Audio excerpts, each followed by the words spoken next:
ហើយនេះគឺជាលទ្ធផលនៃការស្រោចជីគល់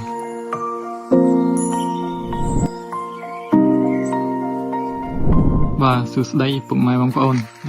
ថ្ងៃនេះដែរខ្ញុំចុះមកមើលអំពីស្ថានភាពជាការរបស់ពូមេតដែលជាកសិករចាស់នៅស្រុកអង្គរជ័យដែលគាត់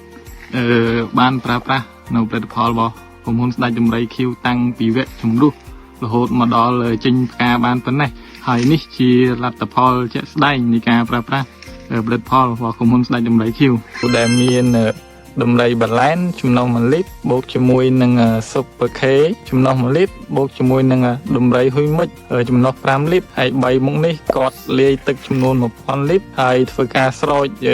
ទៅលើចន្ទីរបស់គាត់ក្នុងមួយដើម5លីត្រផងដែរហើយនេះជាលទ្ធផលជាក់ស្ដែង